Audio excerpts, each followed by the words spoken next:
attire which, without being clerical, had a clerical look. "I have seen no mention of the occurrence in the newspapers. May I ask you, sir, to what affair you make allusion?" "Well, I shouldn't be surprised if none of the papers had yet heard of it," answered the other. "But they'll hear of it tomorrow morning, I dare say. We're due at Dover at 10 o'clock, and we don't stop on the way, bar accidents. But when we do run into Dover station, I dare say we shall see what we shall see." He drew a spirit flask out of his pocket and took a pull at it. His questioner had been about to put some further query, but checked himself at the sight of the flask. A suspicion that the man had had recourse to it before was easily discernible upon his countenance.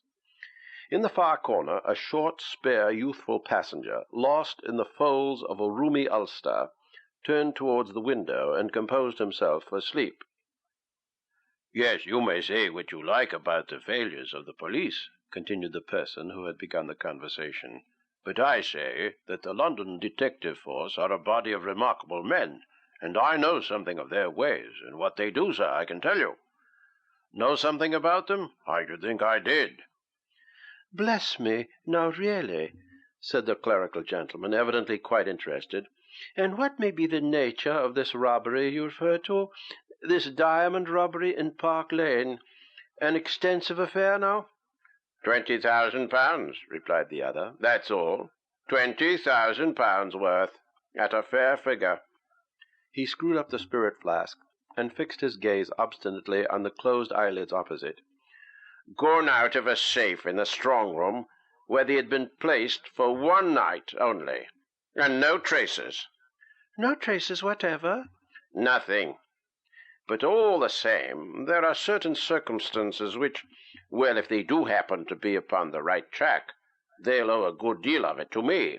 For I don't mind telling you that as a tradesman living in the neighbourhood of Park Lane, and serving the house in question, Mr. Wilmot's house, Stanislas Wilmot, diamond merchant in Hatton Garden, wealthy old boy, as a tradesman, I say serving the private house in Park Lane regularly, I happen to have been situated better than most people for knowing what was going on inside it. However that may be, the man was a clever one that planned this robbery." Well.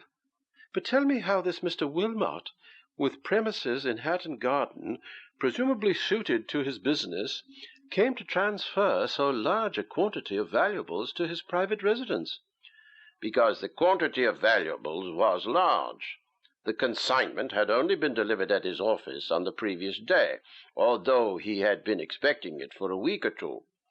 Well, he doesn't like to trust his clerks, and he doesn't like to trust the housekeeper in Hatton Garden, or the watchman, or the strong rooms there, and so he prefers to take extra good stones, passing through his firm, to the little private house he occupies in Park Lane. Oh, it isn't the first time he has run this risk, by a long way. He knows what he's about, though, as a rule. There's always a special constable on duty just about there, in the lane, and the strong room in the private house is as good as you could wish to see. He's an old swell, a widower, and you can often see him riding in the Row with a young lady he has adopted, Miss Adela, a poor relation of his wife's." "The thief or thieves, then, broke into the private premises during the night?" "Who can say? The old boy brought these diamonds home without saying anything to anybody. In the presence of his butler, he deposited them, as usual, in his strong room. The next morning they found both the locks intact, but the diamonds were gone." "Is he sure he locked them up?" "Sure? Of course he's sure. And so is his butler." "Ah, a confidential servant. Now, the butler?" "Yes, sir, a confidential servant." "Quite so, just so. A confidential servant." "Oh, I can answer for the butler. I can answer for him as I can answer for myself."